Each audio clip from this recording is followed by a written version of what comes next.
Hello, friends. This is my first time speaking to you from this pulpit. There's a little bit of nervousness, but it's okay. In the next 15 minutes, I hope to tell a story from Rebecca Parker, offer a reassurance from Howard Thurman, tell one of my own stories, and give an invitation from Vanessa, Machado, de Olivieri, and we'll have a chance to play with our imaginations a little bit. So here's a story from Rebecca Parker, theologian and former president of Starr King School for the Ministry. Rebecca tells a story of traveling with a friend through western Pennsylvania on a trip where they had time and they were on side roads. You might imagine mountains and forests and some rolling hills, some farmland. As they were driving, they noticed there was water in some of the fields, and they said, wow, there must have been some rainstorms here. They came into town, crossed a stream, and noticed the water was quite high, close to the bridge they were driving over, and said, well, maybe there was a flood. They went over the rise. Down the other side, there was water lying across the road. It's like, wow, it might have been a really big flood. And they noticed the water was rising. They turned around, went back over the rise, and there was water now across that road. So they climbed out of their car, went up the bank, and sat under the fir tree to wait for the waters to recede. And in her essay about social justice and social change and activism, her observation is that it's easy for us to lose track of where we are, to think that something in the past, like a flood, is in the past and not still in the present. And I'm guessing that as you look around at the world, you can see some waters rising. You probably wonder which bank you have to climb up or what fir tree you're sitting under. My guess is you're also experiencing some delight, connection, some love in your communities. You might have a variety of different feelings all at the same time. In the movie Inside Out from about 8 years ago, the young Riley needs to adapt to her family moving from one city to another. And she encounters a whole series of emotions, and in the movie, those emotions are pictured as little people inside of her. And they start out as pure individual emotions, and in the end, they get quite complex and mixed up. What I'm guessing about the voices and emotions inside of you as you look around the world is that you have some hope, that you have some despair, that you have some encouragement, and that being here together, you have hope that being with this group, something will feed your soul, something will encourage you. And I'm sure you're aware of the challenges in the world. And you're balancing that with beauty, with love, and with care. And if you're experiencing some challenge, I'm going to offer you a reassurance from Howard Thurman. Howard Thurman was born in 1899. He was an African-American minister who planted a multiracial church in San Francisco. If you're curious to know more about Howard Thurman, there's currently a mysticism discussion group that Amelia Longo is leading, and it's still available for people to join that. There's information in the church newsletter. But here's what Howard Thurman wrote in 1947, or maybe a little bit before that. Everybody knows that something has happened. Just when it happened, nobody knows. But there is complete agreement that somewhere, something very important has given way, and all sorts of things are pulled out of shape and are sagging or falling apart. The results? Nerves. There's a sense of fear, as of some impending doom around the next turning of the road. There seems to be a climate of disaster that does not quite materialize into a cataclysmic incident, only a general loss of morale. Explanations abound. Some say we are caught in the open independence of the sea, far away from any port, and the storm of world revolution is upon us. Now, I offer that as a reassurance, which might seem odd to offer as a reassurance. But the reassurance for me is that people have been experiencing the nerves, the anxiety, the tension of being in the world in many times and many places. It's not just now, it's not just us. And you might believe, one of the voices in your head might be saying, but this time is different, this time is new, and it's possible that you're right. But I still think there's some wisdom from other people on spiritual journeys from other times and places. I'm going to tell you a story from my own life. If you go about 70 miles to the west of here, to the little village of Landisville, you find Naomi Avenue. You can go down to the end of Naomi Avenue and look to the left, a little A-frame house, a yard with some maple trees for climbing, a little hill, a little slope in the backyard, which was perfect for getting on the practice bike and seeing if we could balance. It's where my brothers and I lived with my parents in my childhood. And to the one side was a cornfield, and behind was also a cornfield. And that's the place I walked to elementary school, or sometimes would ride my bike, or sometimes would get a ride. And one day after school, when I came home and had my piece of toast with butter and cinnamon sugar, and then had supper with my family, and then after supper, I went out to the workshop because my father was working with my brother on a school project. My brother was only a year older than me. He might have been in second grade. And somewhere on our travels as a family, we had encountered rivers and canals and boats, and especially the locks that are used to move boats up and down as they go along the river to bypass rapids or waterfalls. And there in the workshop, my dad was working on a board with a wooden railing around the edge and lots of sand to represent the hills, and blue-colored sand to represent the water, and these wooden constructions of locks and a toy boat sitting there waiting to go up or down. And it arose a question in my mind, or just the expectation in my mind that sometime Dad would help me with a school project like that. And somehow in my future elementary school years, I never did a big project like that, and Dad didn't help me, and I probably never asked, and he probably never offered. And it was just a question I held for a long time: why didn't Dad help me with a school project? And then a few years ago, I was doing something like splitting wood or building a deck with both my dad and my older brother. And it crossed my mind, and I thought, I'm just going to ask this question. I said, do you remember that time, Dad, that you helped my brother build that set of locks and that demonstration? I asked my brother, do you remember that? And they both knew immediately exactly what I was talking about. And my brother said, that was the worst project ever. I had this idea for the thing I wanted to do, and then Dad got involved, and I got an A, and I didn't feel like it was my A. And my dad said, that was my biggest disaster in being involved with my children's education. I saw myself taking over the project. I knew I shouldn't be doing it, but I couldn't find the way out, and I decided I would never do that again. So that's the answer to my question, why didn't Dad help me?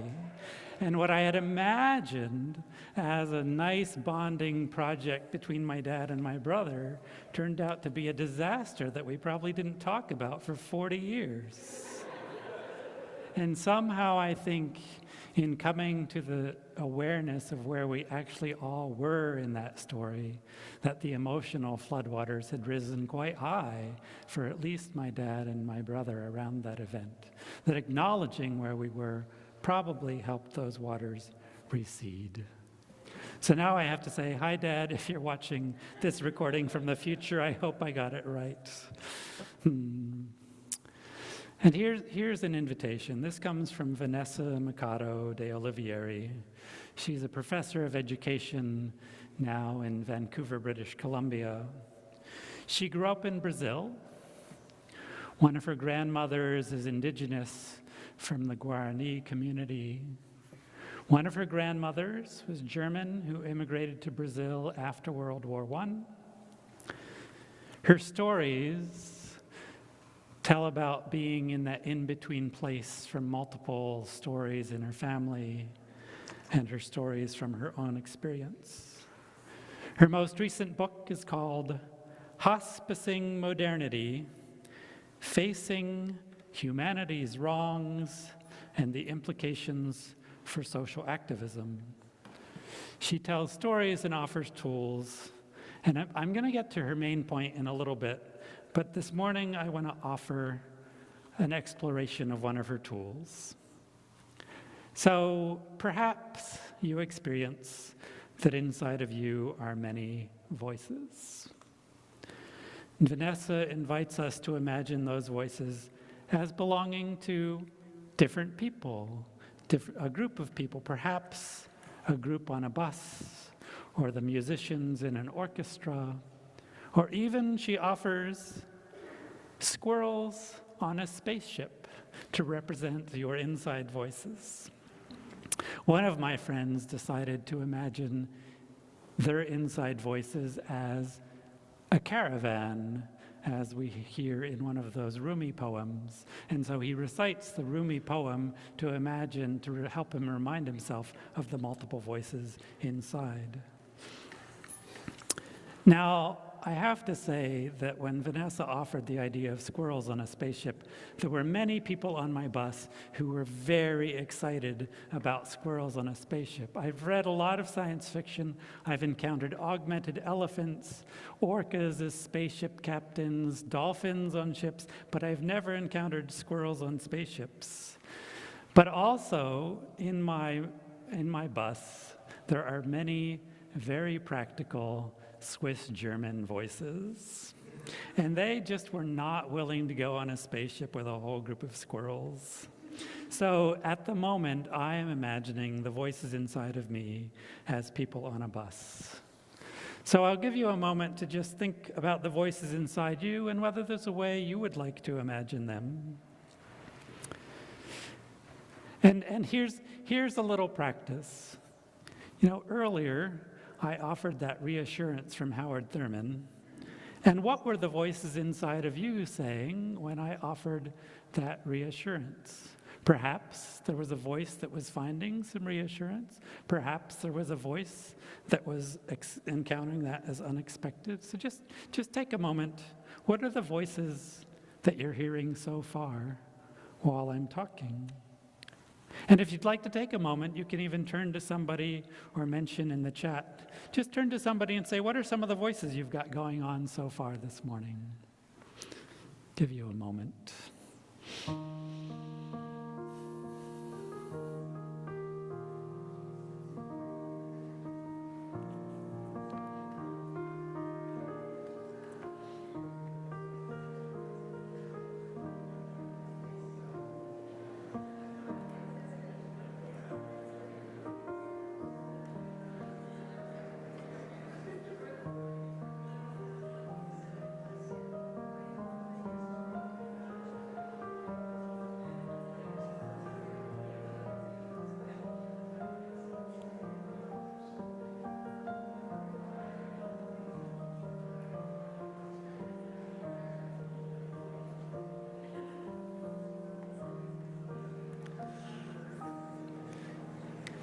Good. And I invite you to come back with your attention to the front. So the reason Vanessa Machado de Olivieri offers this possibility of imagining multiple voices in our own experience is because the dominant worldview often invites us to arrive at one truth, at one history, at one narrative for our own experience with words we can say to capture everything. And so this is a tool to remember that both our own experience and the experience of others might have multiple voices. And I'll give you a couple of examples from my own experience. Some of you likely have a voice in your head that has already said, "Why is Randy spending so much time on squirrels? I don't really like squirrels." Maybe you have that voice in your head. And 5 years ago, I might have been right there with some of my voices. And I planted a peach tree in my backyard, and the squirrels came and ate all of the little peaches that first year. And I was not happy with the squirrels in my backyard. And one of the voices in my head sneakily said, "Well, what were you planning to do with those peaches on your peach tree?" And I said, "Well, I was hoping to share them with my friends." And the voices said, "Well, if the squirrels were your friends, you've already shared them with your friends." And you know, some of the voices in my head sound a lot like Eeyore from Winnie the Pooh. And they said, "Okay, if we have to, the squirrels are our friends." Of course, some of the voices said, "Yippee, the squirrels are now our friends." And then the mice moved from the compost pile into my kitchen, and most of my voices said, "Nope, nope, nope, nope, nope, nope, nope, nope, nope." But you know, some of those squirrels who are sitting under the seats on my bus or in the overhead compartments on my bus were very sneaky this week. They said, you know, they didn't mention the mice in my kitchen. They said, "Wouldn't this be a good week to read that story about Frederick, who lives in your doesn't live in your compost pile, lives in the stone wall in the field. Wouldn't this be a good week to read that story?" So my voices are working on me in sneaky ways. And also this week, I'm involved in an organization where we've got some conversation and disagreement about the path we're taking forward. And yesterday I thought, well, now, can I find in my own mind the voices of the people that I am in disagreement with right now in that organization? And I found the voices which helped me understand, oh yes, there is a part of me that would be reassured if we went the way they were going. I think there are other voices that tell me it would be the wrong direction for the group's mission. But there are voices that would be reassured with that. And so I think yesterday I found some of that compassion for somebody else's story, that the next time I'm engaged in that conversation, maybe I'll have a little more openness. And the reason Vanessa invites this tool, in addition to this question of recognizing multiple voices, is that her main point is that the dominant systems, what she calls modernity, is dying. And so there might be a voice in your head that says, I can see that. There might be a voice in your head that says, that's not true. We're going to figure out the ways forward with all the systems in tech. Or there might be a voice in your head saying, there's a lot of scary stuff when I imagine the transitions that might be coming if our current systems are coming to an end. So Vanessa does not ask me to agree with her. She invites me to go inside and find which squirrels on my bus can find that bit of acknowledgement and which voices are saying something else. So my final invitation to you, with all of the voices, all of the people on your bus, everyone in your caravan, In this month, when we're focusing on love, can you love all the voices in your mind, all the people in your bus? The words that Eliza read from Sean Parker Dennison about loving is like hugging a thunderstorm or inviting chaos into our tidiness or believing that something could change. Might not be easy, but we are not somewhere else. We are right here with all of our voices. Love the people on your bus. Believe there is a love holding all, and rest in that love. Amen. Blessed be. Hi, I'm Reverend Hannah Capaldi. And I'm Reverend Abby Tennis. We are the ministers at the First Unitarian Church of Philadelphia, where our mission is to awaken love and justice in our lives and in the world. We're so grateful that you watched, and we hope that the sermon connected with your soul. We also want to invite you to join us for a live worship service every Sunday at 11 a.m. Eastern Time. You can always find the link to that service on our website at www.philauu.org.